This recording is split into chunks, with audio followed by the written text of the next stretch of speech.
Hello everyone who's joined and welcome to our webinar on HR and employment law trends in 2023. I'm Caris Lambert, the Digital Content Manager here at Morpay. There are some interesting changes and challenges coming up for HR professionals and employers this year, so we put on this webinar so you can be informed of what's to come and how to prepare for it. Just a few things before we start. If you have a question for our expert Carl today, please pop it in the question panel that should be on your screen, and we'll do our best to answer as many as possible. Also, if you're facing technical issues, please pop it in the question panel as well. And if there's an influx, I'll just keep an eye on it and I'll know if there's something wrong with the webinar. But don't worry if you are having any technical issues.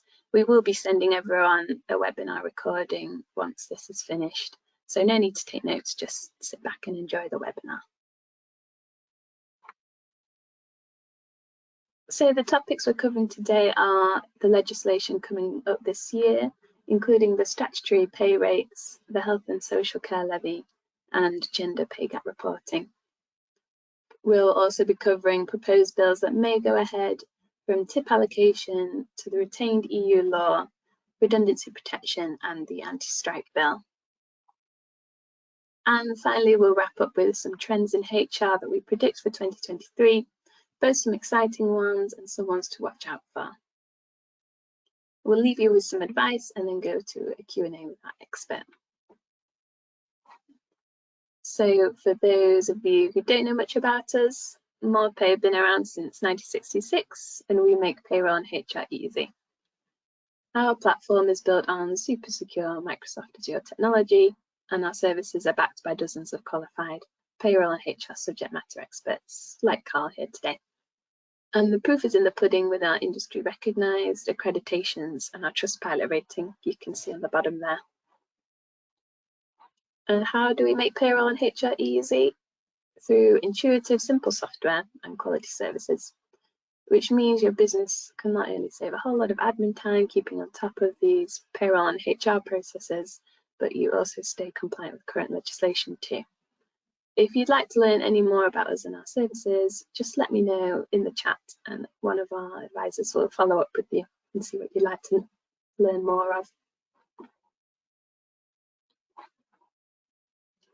So joining us today is Carl Hardcastle, our employment law consultant. Carl has over 20 years experience in this field, dealing with employee relations cases, and 12 of those years with Morpay, which is fantastic for us. He's qualified both legally and with professional HR bodies, so you know you're in excellent hands, plus he's absolutely lovely, as you'll be able to see if you head over to our Trustpilot and find his 5-star reviews. I'll now pass over to Carl. Good morning, everybody.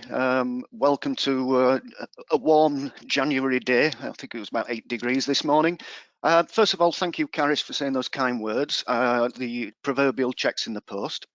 I'd just like to start by going over some points Caris made. No need for note taking. Slide deck is available, and there's a recording of this webinar. So if there's anything you're not sure about or anything you need to go back to, it's all going to be there for you. Just before I start, most of the work's been done for me this morning by my colleague Chido. So if she's listening, thank you very much for that, for doing the research and putting the work in. And also thank you to marketing for the work they do. They really do work hard. This morning, I'm going to be a little bit nervous. Now, there's reasons for that before I start. Normally, when we give presentations such as this, we're actually giving out facts and hard data. Here, we're trying to predict what the politicians are going to do. Now, here at Morpay, clearly we're non-political. Doesn't matter who you vote for, but I'm sure we can all agree that politicians say one thing and then do another, or alternatively, they'll say one thing and do nothing. So this webinar is effectively in 3 parts. The first part is the cast iron stuff that we know that's happening. The second part is the stuff that will probably happen that you need to keep it on your radar. The wording will change in the bill. And the third part is kind of a direction of travel. Okay, so that's the three parts we're going to try and hit today. So if I can just signpost that. Okay, let's have a look at this first slide you can see before you. Parental pay rates, they're going up quite a bit. And there's a theme to this slide. SSP is going up from £99.35 to £109.40 per week. All of this is at the beginning of April. Okay, now you may think, well, we're a long way off from April. We are not. We're shortly into February. And by the time that you looked at your payroll or your software, we'll have hit April. And another theme I want to pick on is the national minimum wage. Forget the numbers in there, but just concentrate on the amount of increase percentage-wise. It's all 10%. So the government have effectively increased your wage bill for staff that are on minimum wage by 10%, actually more because you've got employers' NIC on top of that. Whether or not you can pass that on to your customers, that's for you and them to discuss. But what you do need to prepare yourself for, if you pay, I know in the care sector, retail sector, etc., minimum wage is always just about there. There's going to be a 10% increase. Now, if I can just direct your attention back to the statutory sick pay bit, the box you see in the middle there, the lower earnings limit is going to remain at £123 a week. So what they've done is they've increased minimum wage, okay, but kept the lower earnings limit at £123 a week for SSP. So what you'll have is more people qualifying for SSP because they've not increased the rates of the threshold, but they have increased the national minimum wage by roughly 10%. So who's going to pay for that? And regretfully, that's you. Okay, if we can just move on to the health and social care levy. For some of you, you won't know anything about this, and for others watching, we do have a lot of clients that, of course, that are in the health and social care sectors. The government, roughly 12 months ago, fudged through a 1.2% increase in national insurance contributions. Now they've got their ducks in a row and they've got a decent IT system in place. I say decent, I'll leave you to be the judge of that. What they're doing from the 6th of April is they will tax you a £1.25% surcharge, and that will replace the NIC increase. So there's no net effect, but what you'll have to do is if this applies to you, have a chat with your accountant, have a chat with everybody you need to have a chat with, because what they're doing is switching one tax to another tax, and you need to have provision in place to allow that. Because what typically happens, the government of the day, again, no political opinion, the government of the day does like to prosecute a few prime examples and put the message out there fairly firmly that they're going to enforce this. So there's no cash net effect on your business, but if it does apply to you, don't be one of those people that are prosecuted. Okay, right, if we can just nip through to the next slide, please.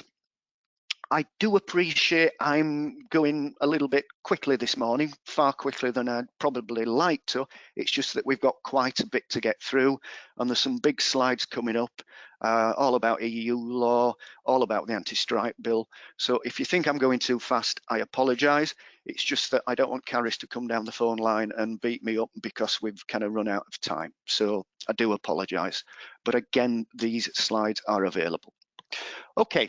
Gender pay gap reporting. You may remember that if you employ more than 250 people or more, you've got to report on your website and probably elsewhere what the pay gap is between male and female, and that gets a little bit more complicated in modern times because people identify as female, people identify as male, but what I can say is the deadline for reporting your data is the 4th of April of this year. You have to do it. Again, the government like to take down a few companies down the legal route just to kind of put the message out there that they mean business. And bearing in mind there's been a lot of static in employment law for the last few years while the government's been dealing with Brexit. That's slowing down now, and what we are seeing coming through from our politicians is a trend that there is going to be litigation and new legislation throughout the year as they focus on what they would like as a government rather than what they have to do as an EU member. Okay, gender pay gap reporting. The main takeaway from that slide is 4th of April of this year, and I'm sorry to go over old ground again, but it's nearly here. It's nearly here. So that's the stuff that we definitely know is happening. Okay, that's set in stone. The next section are the proposed bills. So these are the bills that are whizzing backwards and forwards between the Commons and the Lords before they get enshrined into law.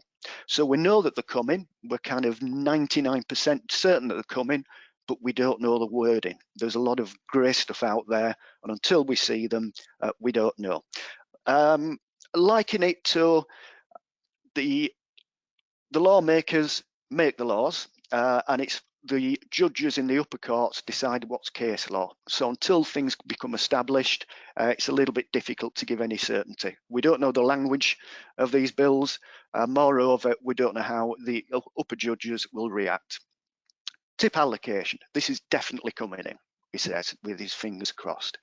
Right now, if you go into any cafe, any restaurant, any hairdresser and leave a tip, you've no idea where that money's going. And right now, it's perfectly legal for a restaurant owner to keep a percentage of that tip. So what the government have done about it and what will happen is the tips will now, 100% of the tips left by the customer will now go to the staff. This is the bit we're not sure of. Who are the staff? Is it the guy, the kitchen porter that peels the carrots? He's contributed towards the meal that you're tipping for.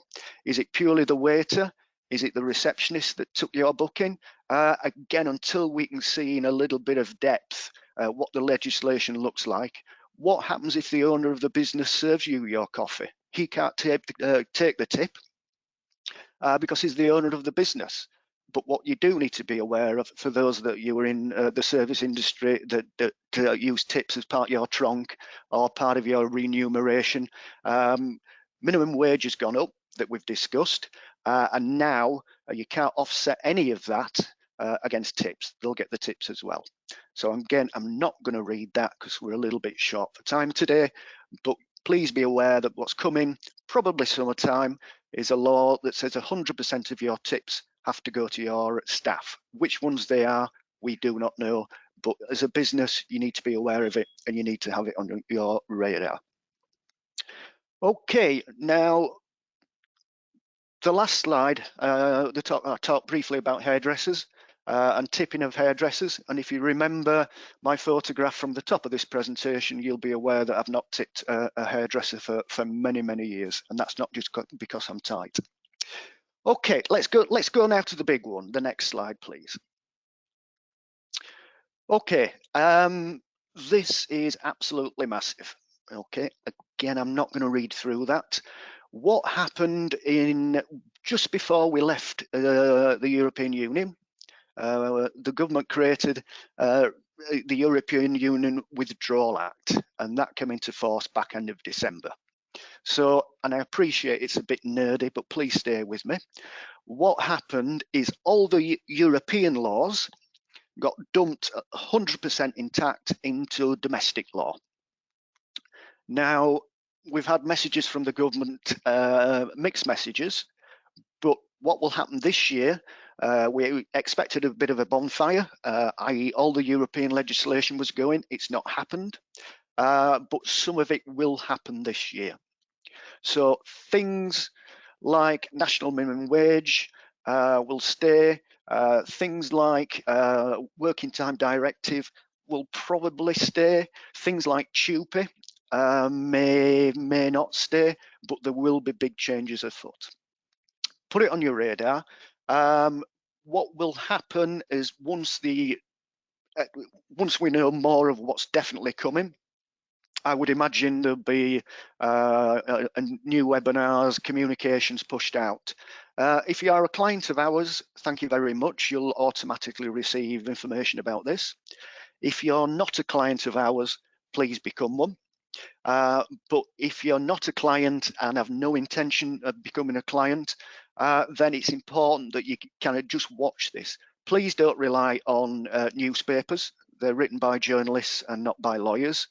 Please use your professional services, whoever they are, to keep you abreast of what's going on.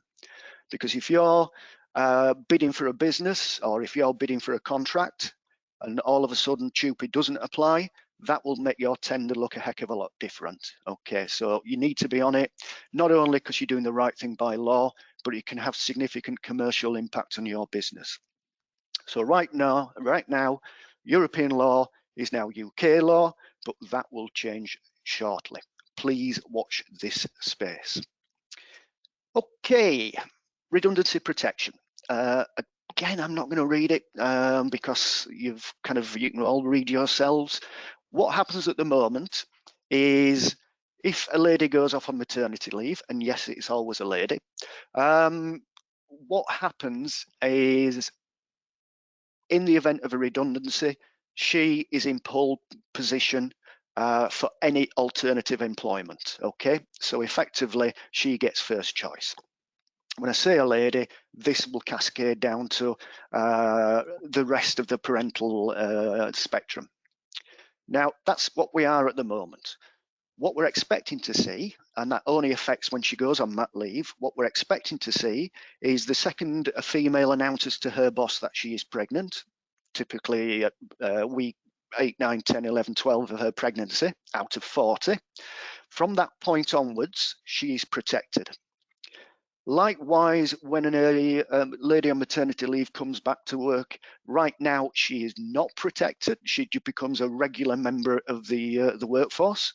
However, this bill will not only look at the period from pregnancy until maternity leave, it will look at the potential period of 18 months after the child's birth or adoption. It's, as you can see from the date down there on the 3rd of February, this bill is currently at the reporting stage, which means it's well on its way. It's yet to become a law, but it will come law. When will that be? I can't be drawn on that. Shortly, I would imagine. What that law will look like, I do not know.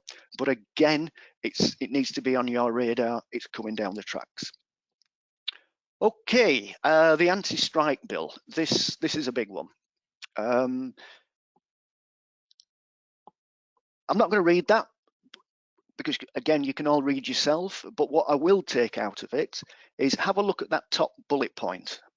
The bill will grant the government powers to set minimum service levels for 6 key public services. Now, if you're listening and saying, well, we're an SME or I'm a HR manager for a private company, it still may affect you. Care homes employ nurses. Okay, so you need to think a little bit wider. And not only the care homes, a lot of our clients run GP practices, so it can affect you. So don't please get turned off by its public services and we're private. It may well affect you. Now, the reason I asked you to have a look at that first bullet point is minimum service levels that, by the way, the government will set. So if you're running the NHS, you are the government, you may say that you want minimum service levels at 98%. So effectively what you're doing is making striking pointless. Now, there's 2 schools of thought here. The first school of thought, which is the government's thought, if my father falls over, why can't you get an ambulance? We need minimum service levels. That's one school of thought.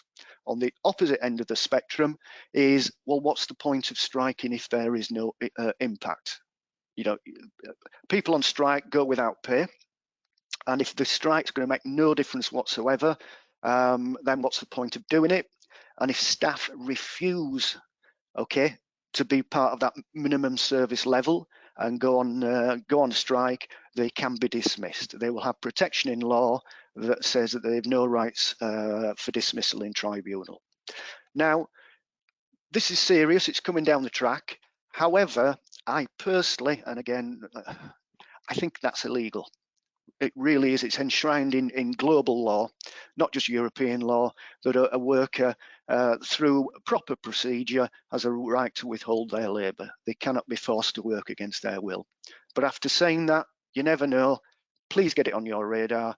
It may affect your business. It may be legal. It may not be legal. The trade unions, believe me, will fight this with all their might. But it will develop. Watch this space. Okay, that's the stuff that almost certainly will happen, but we don't know what the language looks like, and we don't know how it'll affect your business. But it's important that as SME owners, as HR professionals, you keep your finger on the pulse. Okay. Now, trends we predict. What we've seen here at MorePay on the advice line that runs 24/7, 365 for fully insured advice is a bit of a direction of travel and trends that we've seen. So if we can just move on, please. Now, we mentioned previously at the top of this, national minimum wage has gone up by 10%. Okay.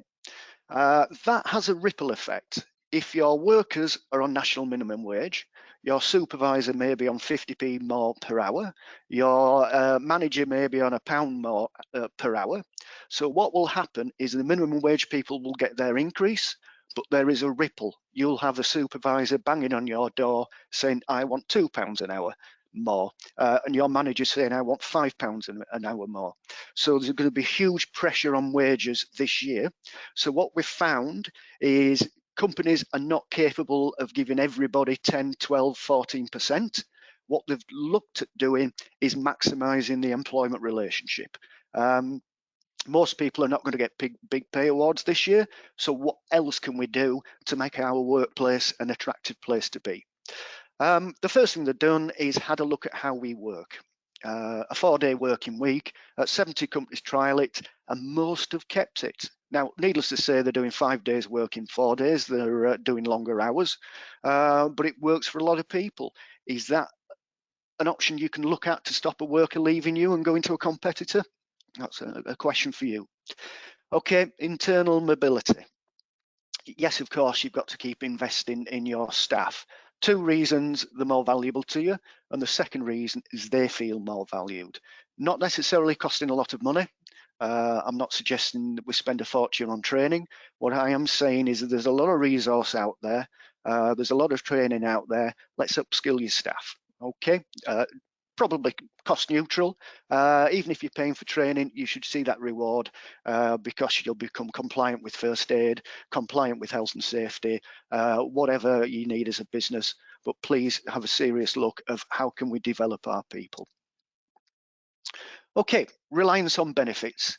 There's a lot of good stuff out there that doesn't cost a lot of money. There's a card, I won't call it by its name, but if you can get these cards for your staff, they'll typically get 20% off at a restaurant, they'll get a discount on an online shop, they'll get another discount on leisure wear. So it's not necessarily what's through the pay pack. What you can do is spend very little and get your employee feeling that they've got additional benefits. And the final point before we move on is well-being checks. Again, doesn't have to cost a lot of money. And bear in mind, you're speaking to a Yorkshireman here, so I'm a big fan of this, is just keep a check of your staff. How are they doing? Mental health is big at the moment. Remote working is big at the moment, and we'll come on to that shortly.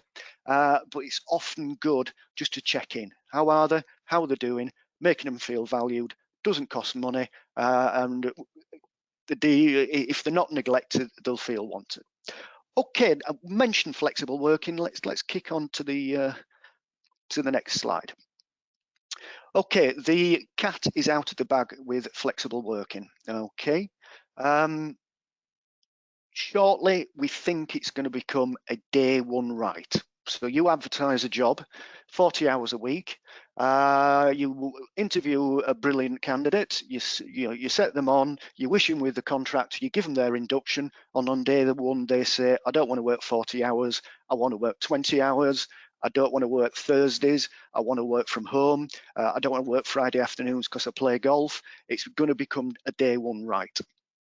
Right now, an employee can make one flexible working request every 12 months to make sure you're not inundated with flexible working requests. It'll just grind your business to a standstill. Only when they've got 26 weeks service, so effectively 6 months. So what this is going to do is make people have a day one right, and we think this is happening, so they can knock on your door at any point and say, I would like flexible working, please. You have to consider it, you have to follow a procedure, you do not necessarily have to grant it.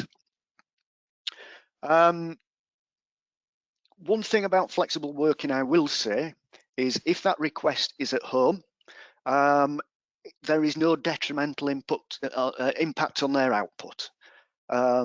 We see a lot of people, I'm running some disciplinaries at the moment, where staff working 2 days a week from the office. On the 3 days a week they're at home. I'm guessing that they're spending the time doing the dishwasher, making the beds, a box set on Netflix. So a takeaway from this, if somebody is working from home or working from the office, and we live in a modern world where we've got software that can measure phone calls, emails, spreadsheet data, however you metric your staff, there should be no drop off. So keep an eye out for that. Okay, I'll talk more about that on the next slide. That is what I mentioned with quiet quitting.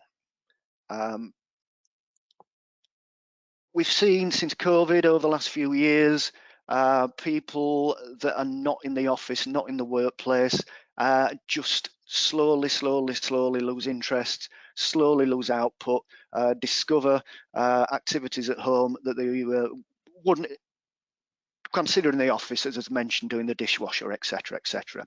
This refers to employees putting less energy and effort into their job. Okay, you need to watch out for that. It is a thing, I promise you.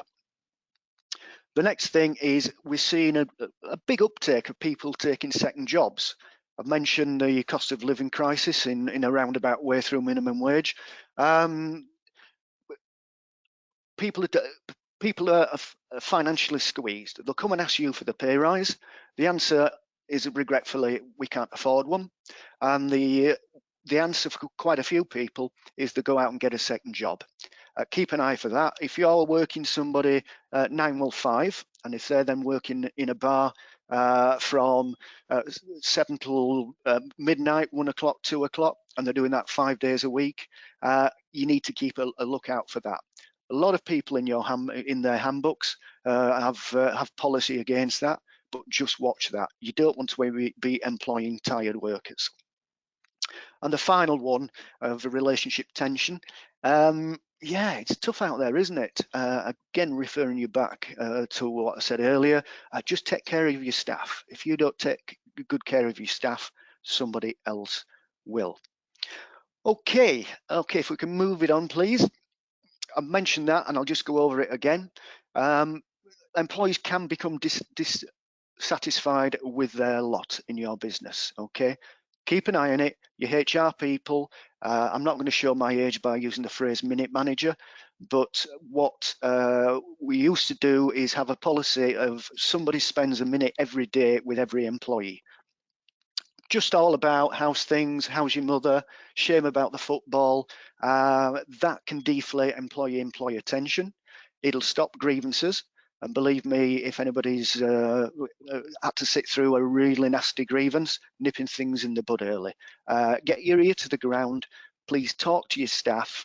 Understand the pressure with them. They need to understand the pressure on your business. It is not easy out there. I know that.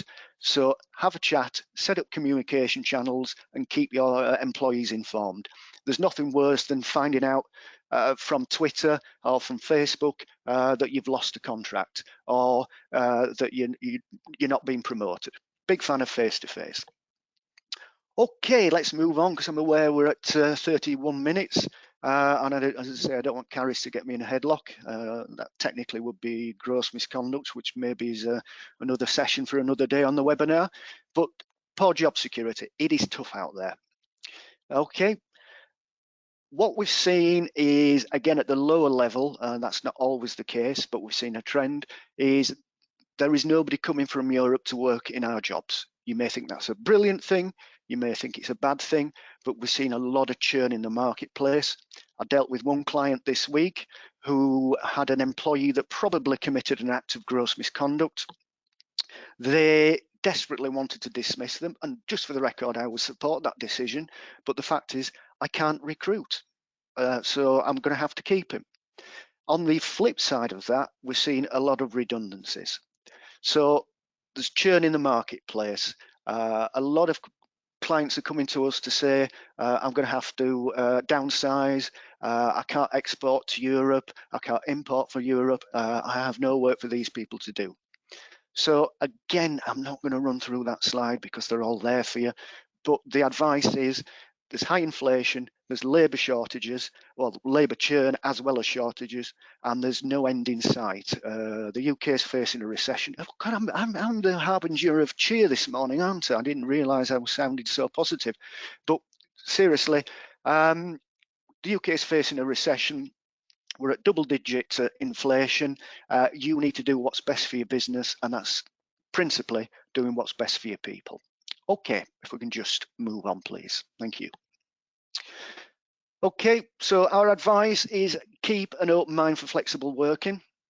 It's a big key thing. The difference between somebody leaving for a competitor and somebody staying with you is that they can actually work around their childcare duties, they can work around their hobbies and their interests. Have an open mind. Don't have to grant it, have an open mind. Second takeaway is be transparent. Again, you and your staff need to talk to each other. Reassess your employee benefits. It doesn't have to cost a lot. And your employee may have access to financial information that they didn't have previously. They may have discounts. They may have an employee assistance program. So if they're worried about something and they don't want to talk to you, they can talk to an anonymous person on the phone. And the big one is show appreciation. Okay.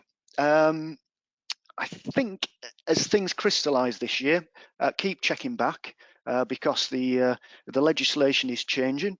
The top of the slide deck, we talked about things that are definitely changing, and there were some facts and figures in there. The middle section was about things are changing, but we're not quite sure yet until the politicians can get their heads together. And the third thing is direction of travel. So please take that away. And the final bit is some hints and tips, what you can do to kind of look after your staff in difficult times. And there's no other way of saying that they're difficult times. Right, 35 minutes. I've come banging on time, so over to you. Thank you, Caris. Thank you so much, Carl. That was so interesting. And I think you provided loads of great insights, which the listeners will be able to take away. So now we're just going to answer some audience questions. I know we've got an absolute load coming through, so I'll try and provide a nice and varied amount.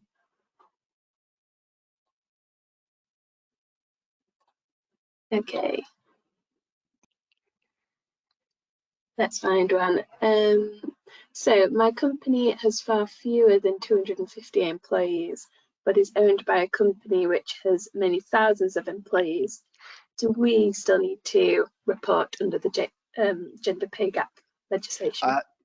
The answer is no, but your parent company must. That was an easy answer, short answer. Sure, answer. Okay. There's a few on the gender pay gap reporting. On the social care levy, sorry. So, for example, the government removed the social care levy on national insurance last autumn. Is the new tax still coming? I think we covered that, but could you? Yeah, sure.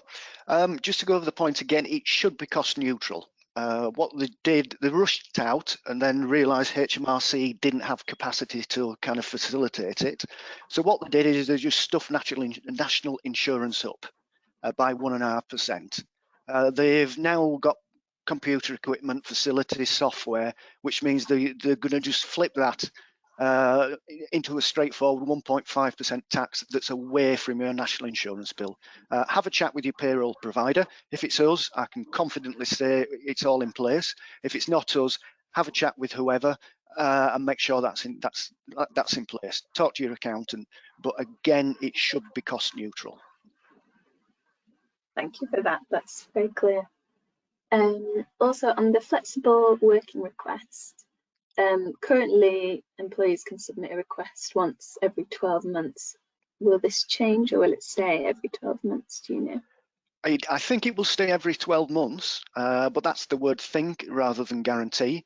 I think it would cripple businesses if you were allowed to do it every week. But the big takeaway, it's no longer 6 months service, it's a day one right. But I think it'll be still once every 12 months. Great, thank you. And someone asked, how can companies move into a 4-day work week? Just extend working hours.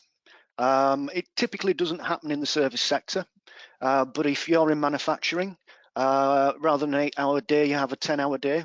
You still pick up all the working time directive stuff. So yeah, your manufacturing business could work longer hours, 4 days a week. Maybe not the warehouse that are distributing, and maybe not the office that are taking orders and purchasing and things like that. But it can be done. And then, as I say, it was trialled. I think from the slide it was 70, and most have maintained it. Great, thank you. And we've got a couple on flexible working, and also crossing into the trend that people might be having more than one job at a time. Is there any evidence that people working from home might be holding down more than one full-time role? The short answer is yes. I won't mention names because I'll inflict guilt on somebody. I was in a shop, a private independent shop, a few weeks ago, and the owner of the shop was on a laptop, and as I'm paying for my goods, I could clearly tell she was working for another company at the same time she was running her shop. So you do need some guarantees from your staff. True story, I could name it, I won't for obvious reasons. Coming back to it, productivity should not drop off just because they've got a different postcode. Fantastic, thank you. And following on from that, one company is getting a lot of requests to work from home, which the company is happy to accommodate. But when the employee wants to work abroad rather than the UK, basically, how do they deal with that? Should there be a difference in employee contracts between working from home and working from anywhere? No, that's quite a complex question, because if people are working abroad, then there's an argument, should you be paying them in UK sterling? Do they have access to UK legislation? Do they have access to the UK court? So it's quite a complex question, but I've seen it where people go and live in Spain for a little while, but they're still online, they're still doing their job. If you're a client of ours, please come and talk to me. If you're not a client, I would need more information. But anecdotally, it shouldn't matter where they work, but you hit other legislation when it comes to kind of immigration and health and safety and things like that. Great, thank you very much. There has been a bit of confusion in the chat about the NI increase for social care. Seemingly, people say they reversed that increase in November. Is this the case? Yeah, technically it's a payroll question. The answer is yes. So I'm going to kind of slightly duck that one because I'm employment law rather than payroll, but that is correct, yes. Yeah, great, thank you. And we'll just do a couple more because we're running out of time, and then we'll finish up. So on the Menopause Act, the menopause being added to the Equality Act, do you know when this might be happening? That is an exceptionally good question. If you've asked me that question 2 days ago, the answer is I don't know. However, yesterday it was kicked out of Parliament. It is not happening. For those of you that are not aware, what can happen is a lady goes through menopause and you can discipline her for absenteeism. There was an argument that that should not happen. It should be brought into the Equality Act, which gives the same protection as sex, race, age, etc., etc. However, it was argued in Parliament, or they took advice from lawyers in Parliament, it was discriminatory against men. Men have illnesses that only men can have, like testicular cancer or something like that, that couldn't affect a woman, and they don't have protection. So the answer is it's gone. It's not happening. However, watch this space. There's a lot of charities out there. There's a lot of well-meaning people thinking they should have protection. But right now, you can forget about it. Thank you. On the EU retained law, which kind of links into this actually, someone says on pregnancy and women's rights, I've heard some rumblings that this is looking worrying for women in business if we do go ahead with that. Do you have any thoughts on this? I have got some very firm thoughts. Reputable employers will say absolutely fine. We respect a woman's right to feel protected during a pregnancy, during a maternity leave, and afterwards, while she's sorting out her life back with childcare, etc., etc. However, I agree with the person that wrote the question. A lot of poorer employers will think, what's the point of employing a woman of a certain age, young age, that quote unquote going to get themselves pregnant? I'm not hiring them. I will hire a man. And again, that's unscrupulous and absolutely terrible. But the stronger the employee-employment relationship is, i.e. it's swinging in favour of the employee with this maternity legislation and pre-maternity and post-maternity on the redundancy legislation, the less attractive, unscrupulous employers will probably shy away from that hire. Yeah, it is a bit concerning, isn't it? Okay, thank you for all of those wonderful answers. We have got lots of questions in the chat.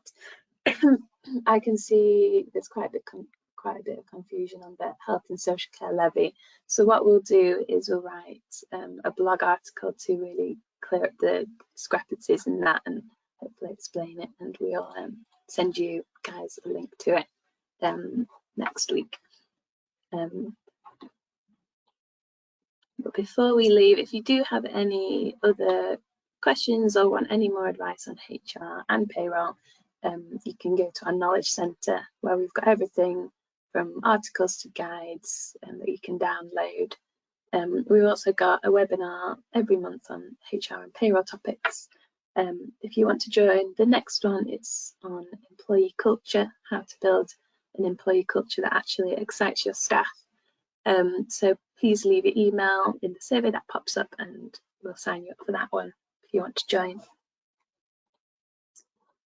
Finally, if you need any help with your HR or payroll, our team of experts are on hand to help. Do let us know in the comments if you'd like to learn more about our services. We provide both HR and payroll software and services, so expert-led support. So do let us know if you just want to hear more, have a chat to someone about that. Finally, just to reiterate, I'll send over this webinar recording by tomorrow morning, so please keep an eye on your emails for that. And thank you so much for coming, and thanks so much to Carl for doing an excellent job covering all those points for us. We'll see you at the next one.